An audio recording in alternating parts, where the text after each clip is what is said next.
Welcome to the TufFish Show. I am so excited to bring to you Linda Rosen. Linda, thank you so much for being on the show.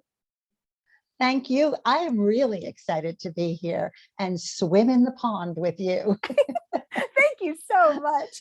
I would love for you to start with, how did you get into writing? Okay.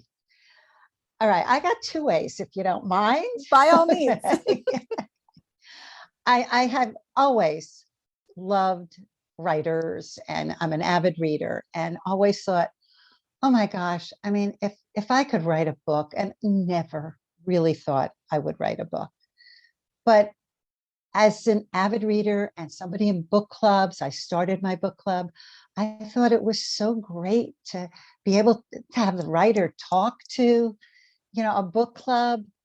And I guess if you really want to know when I first started writing, it was probably a composition I wrote, I don't know, second grade maybe.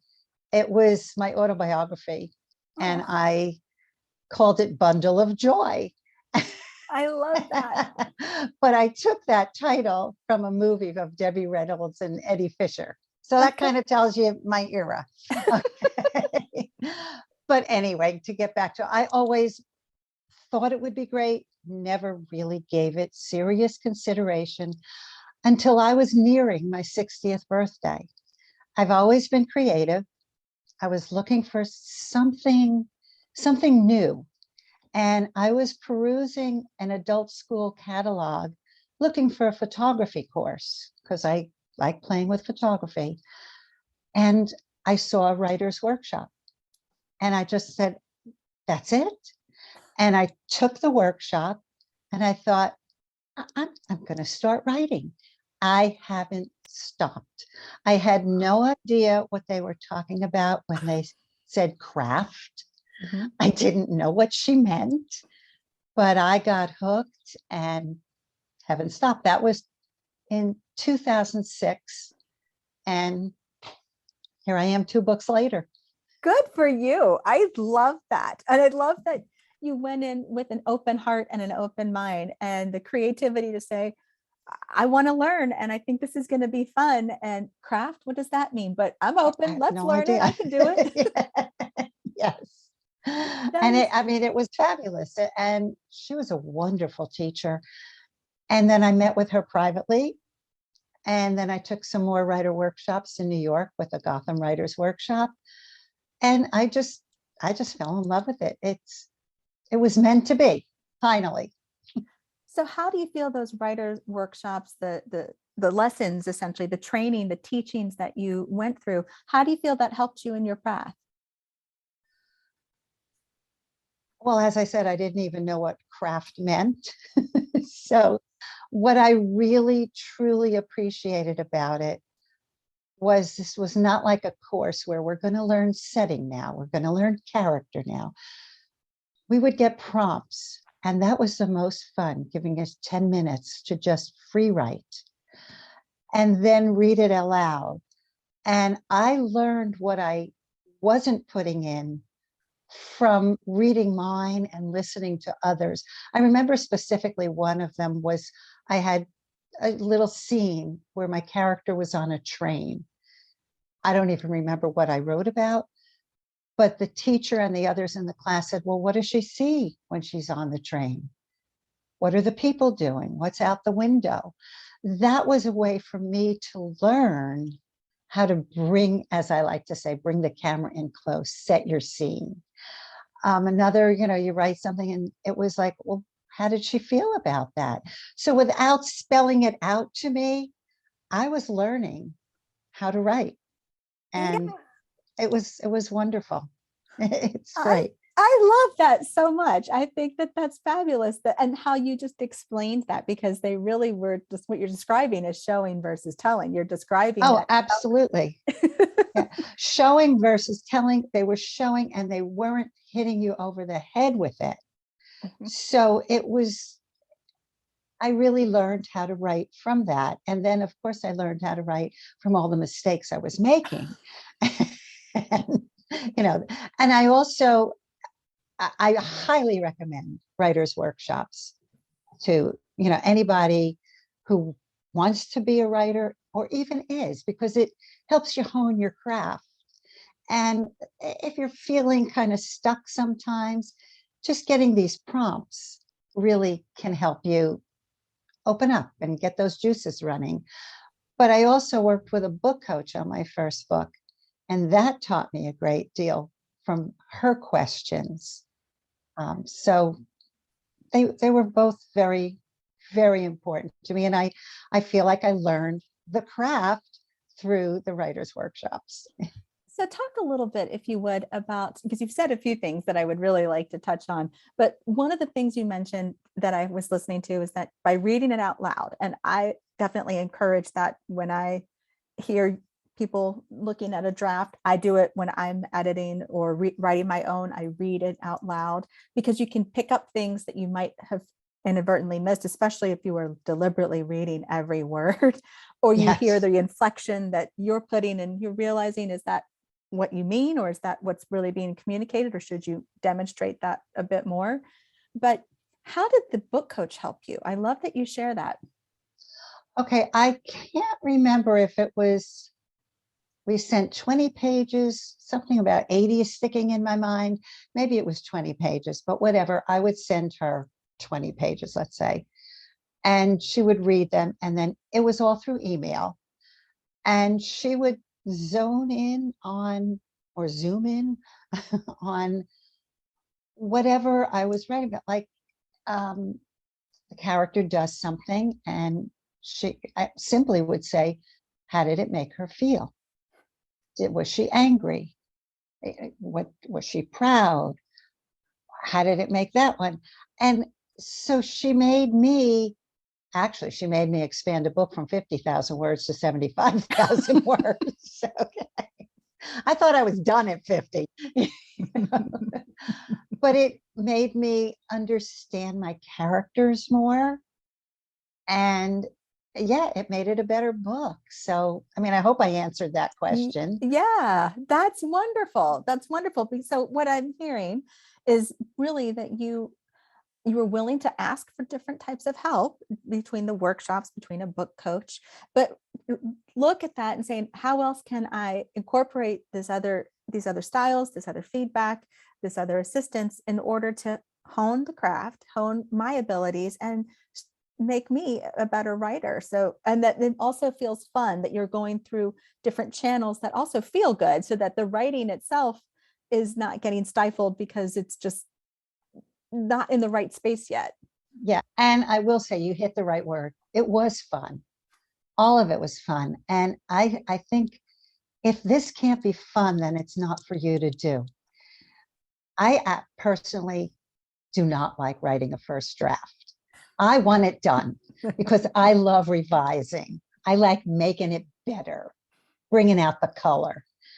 But I still have fun on that first draft. And if somebody's going to sit down to write, you better be having fun, because this is not an easy job. So, and you got to let it be fun. Just let it take you wherever it goes, and have fun with the writing. Yeah. So when you're having fun with that, or when you have that mindset, but to your point, the first draft isn't so fun, what do you do to help yourself get through that first round? Sometimes it's research. And it may be a tiny little thing. I remember when I was writing my first book, my character, this was in the 1920s, and I had the character working at A&S department store. And I just decided I had to find out what she was selling on her counter. That took off. I took off with that chapter, just finding out what shoes were or what it was. So sometimes it's a little piece of research which will set me off on a whole new direction in the book, or otherwise it's just let the words pour out onto the page. I'll make it better.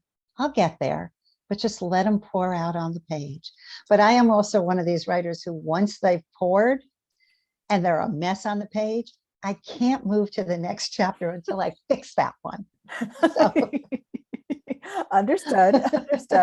So do you give yourself like a grace period that says, I need to get this to a point that I feel better, but it doesn't have to be like it's not final draft ready. It's just ready enough that I can move forward and know that I'm still coming back through. It's like, is there a gauge that you use?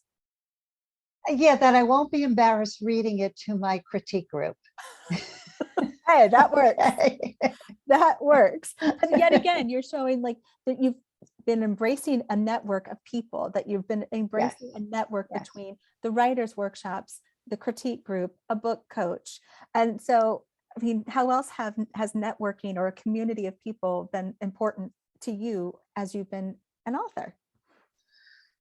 The most absolute important ever. Yes, in the writing, but I could say it's in the writing, it's in the promotion and the marketing, but it's in the friendship, and it's feeling a part of a group. Everybody wants to feel part of a tribe. And lots of people in my author tribe I haven't met in person.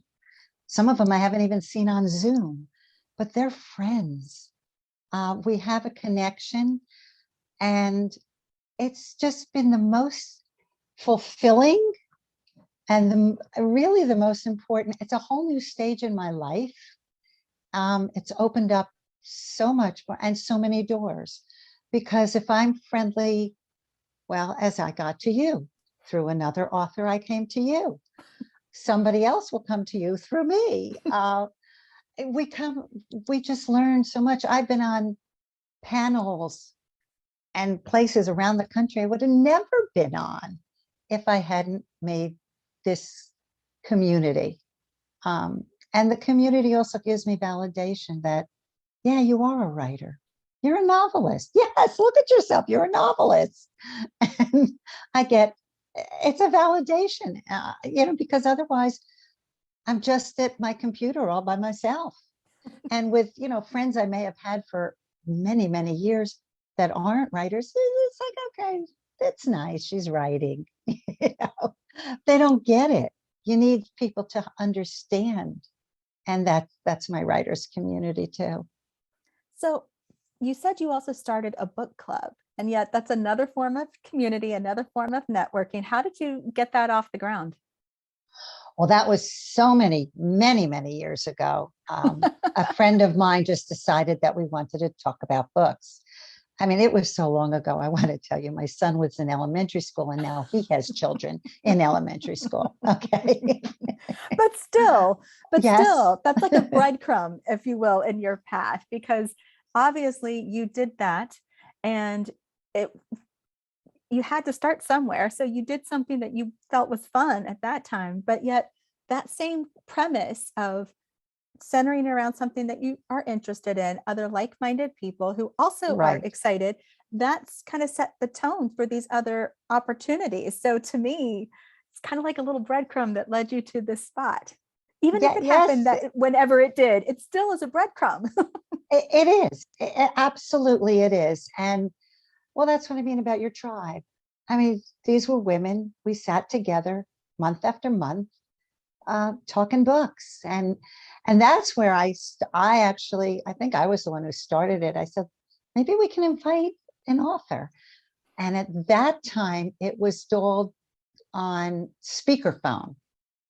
And I don't mean cell phones, I mean your phone, and you turned it on speaker. And then we, again, eventually got to Skype. And then we actually had some authors come and speak, to the group if they lived locally. And that was part of my thing. I want to do this. That's what I would love to do. And I do. I love talking with book clubs, and it's fun. It's so nice to connect with the reader. Very much so. So would you, I know one network in particular that you are a part of and just so excited about, which was, you said, the 2020 debut network. Yes, yes.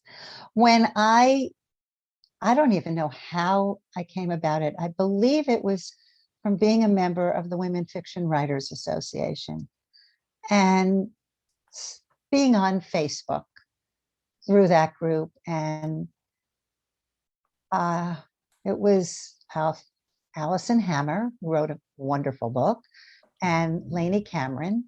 They started this group. And of course, I joined it. I'm thinking, wow, my book's coming out in 2020. I'm going to join them. And our group grew and grew. And we were very fortunate. My book came out in March of 2020, 1 week before the pandemic hit. Wow. And it was this group that helped me get my book out there, help readers find me, and I help readers find them. And we created a great community, and we've taken it to other places. I mean, now the Author Talk Network that I'm involved in has people from the 2020 debuts. If you look at my Facebook page, you will see that I've got a thing going on with an audiobook giveaway right now. And that was started by Lainey with her, oh gosh, I forgot the word. But anyway, she has a wonderful podcast going on also. And it's the women who we were honored to be on it. And now but that's what I mean. It was a community of writers. We were all debut authors. We needed each other. And we needed each other so much because we weren't able to go to bookstores. We weren't able to meet in person. And then other people found us. I mean, that's how I got to do a panel for the AWP conference. And it was like, they wouldn't have known me before that. So the 2020 debuts was a big deal in my life. Yeah, but that's, again, just another reinforcement of the networking of absolutely and staying open to the opportunities that present themselves too. I mean, yeah. And you know what you just said, staying open, because we talked about all this other stuff that I had writers' workshops or a critique group or whatever. It's being open, not only being open to making a community, which enriches your life in all ways, not only as an author, but you got to be open to the critiques too. Listen to them. Yes. Yeah. Well, would you talk a little bit about that? That's cool. Okay. Listen to them, taste them, swallow the taste, feel it on your tongue, and then decide if you like it or not. I'll tell you how I got my editor, actually, for my first book, who is still my editor. It was something called Inks and Insights. And again, through Writer's Digest or Women Fiction Writers, it's very important to be involved in these kinds of organizations also, especially if you're just starting out. But I found Inks and Insights, and whatever I submitted, the amount of pages you were supposed to submit. And there were like 5 or 6 editors who read your pages and give you feedback. And this one editor gave me some feedback that made the hairs on the back of my neck stick up. Ooh, I didn't like that. And I remember I was going to my critique group. That's when we were meeting in person. And I was telling them, and I was really annoyed. And how can she know that on page 2? Well, she wound up being my editor because she really had the best advice. But it took me a little while to digest it and understand that, yeah, she's right. She's right.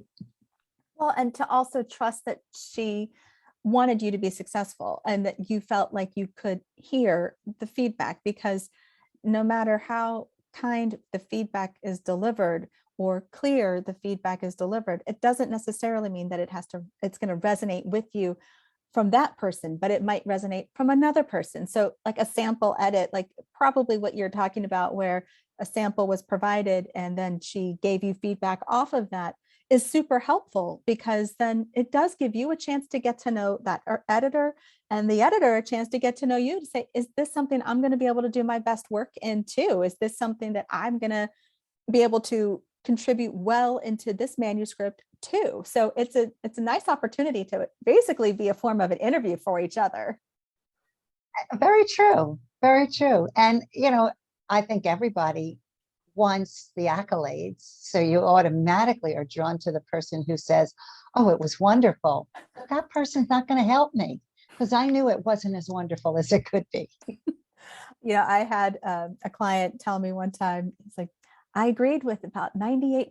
And I said, great. I'm glad you disagreed with some of it. I want Yes. Yeah. you to disagree with some of it Yeah. because it is your manuscript. It is your name on it. You have to feel good with what that is. And even if you agree in concept of what something's going on, you still might say, but is there another way that I go about this after I get into it and work it? But I get what you're telling me I need to consider Yeah. or think about. But I think what we're also skirting around here is finding people who want you to succeed. Yeah, And that's really so important, you know. absolutely. People who have your best interests at heart, whether it's a critique partner, an editor, just another writer friend. Yeah, you got to be there for each other. Absolutely. Absolutely. So I know that your books are historical fiction and women's fiction, but tell me about the first one. Talk a bit about it. Okay, that book came to me, the inspiration came to me after sitting on the beach, actually, in Hilton Head Island. And I was sitting with a girlfriend and my sister-in-law, who was a girlfriend, and she was closing up her mom's house, and there was a painting hanging in the house that she didn't want to give away, but she didn't want, and nobody else in the family wanted it. So she went and looked up the artist and offered to return this painting to the artist. And I thought, I remember looking at my girlfriend and go, what an idea for a novel. Well, I had not written a novel yet. And I just took off from there. And I've always been fascinated by secrets, family secrets. And I find out these things, you know, friends talk to you and people talk to you. And I found out somebody who learned that his father wasn't really his father when he was in his 40s. He learned this. And, you know, somebody found out they had a brother they never knew about. Wow. So I wanted to play with that. And I started writing that book in 2 points of view, my character, Carolyn, and the artist, Kate. And then I realized that I had to get the backstory in. And this other character, Rebecca and Lena from the other, were saying, I have to be in this book. I have to be in here. And that was probably my 6th rewrite, you know, that I made it into a dual timeline, because I do love reading dual timeline books. So that's how that one came about. So how'd you come up with the name, The Disharmony of Silence? That's really interesting. There again, it was a lot of help. I was at the Algonquian Pitch Conference in New York City, and an editor there didn't like I had a title, Lady in the Dining Room, and she said, yeah, too vanilla. And then the guy who runs it, he's an editor too, kept up with me afterwards. And we chatted back and forth via email. And he had me going to my thesaurus. He would send me questions about the book. I would go to the thesaurus, and I came up with disharmony. It was, you know, what does secrets have? What happens to a person when you find out there's a secret that's been in your family for 85 years? What does it do to the family? So that's where that one came from, a disharmony of silence, the disharmony of silence. So what was it like writing 2 different timelines like you were talking about? How did you? It was hard. Did you map each timeline out? Did you plot it out and then write? Or did you have key points that you knew you had to work on and then kind of let the rest flow, or one and then the other? I'd love to hear more about that. I don't plot. I don't outline. It makes my blood pressure rise.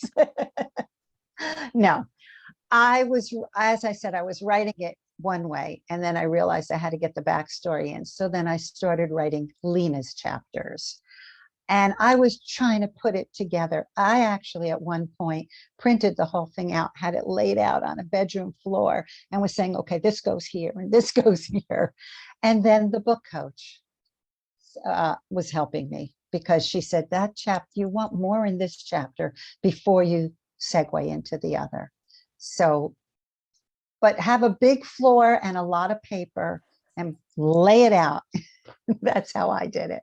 But I love that because there are times when I do the exact same thing. Like I will print off something and realize I need to literally cut out the paragraphs and move them physically. Then I can tape them back together if I need to, or just Yeah. use that as the guidance and then move. Because sometimes looking at the screen long enough, or even just a few pages, it's still something's not clicking enough.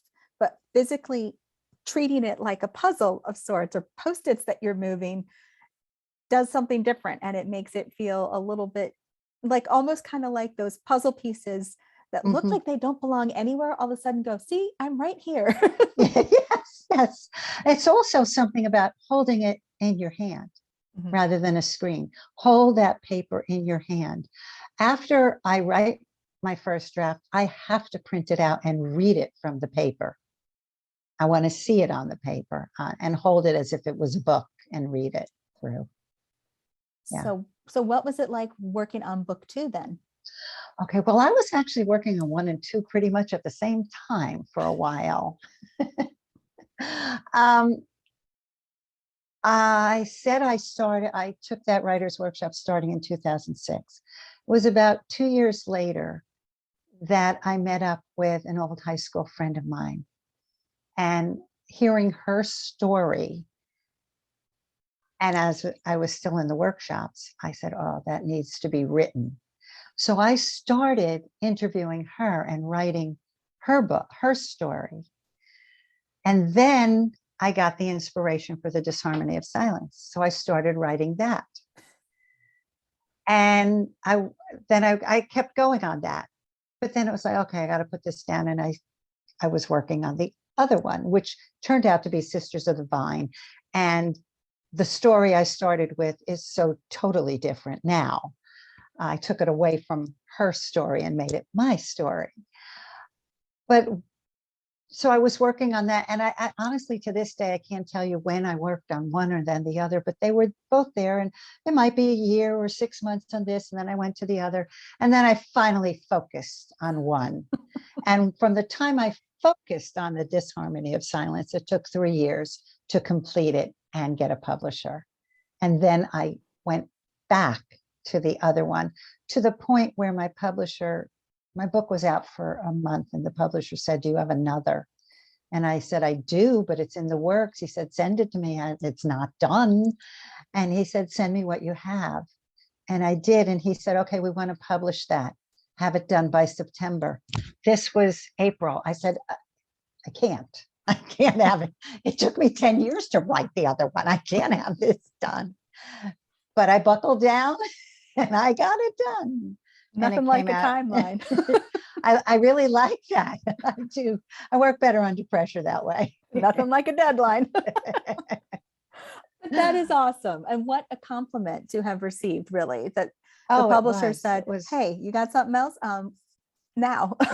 Yeah, it was. And thankfully, most of that book was done. I had to finish it and then polish it up and change it around. But, it had been done, because from the time the first book was accepted, I started going back to Sisters of the Vine, which was also called something else at the time. But I think this is so cool. That is so awesome, because it does show that your writing was improving all along. It shows that you were continuing that process. It also shows more about the community, just like we were talking about. It's just been a constant theme in this, which I love. Yeah. But I love that it was another form of saying, hey, this is really good. This is we want more. So congratulations on that. That is really cool. Thank you. Yeah, it was a wonderful feeling, scary and wonderful. And I think part of the lesson there is also, get the words on the paper, but get serious about one of them, because you really have to focus on one book at a time. Very true. Linda, this has been so much fun. Where can people connect with you, and where can they get your books? Okay, well, please connect with me. I mean, you can email me at linda@rosen.com, or on my website, linda-rosen.com. Please, I would love to. I'm on Facebook at Linda Rosen Author, Instagram at the same. I don't do much Twitter, but it's L Rosen Author. You can get my books on all the online sites. And what I would really love is if you would go to an indie bookstore and request it, because we love our indie bookstores. Yeah. Very cool. Linda, this has been so much fun. Thank you so, so much. Thank you. I've had a wonderful time. Thanks.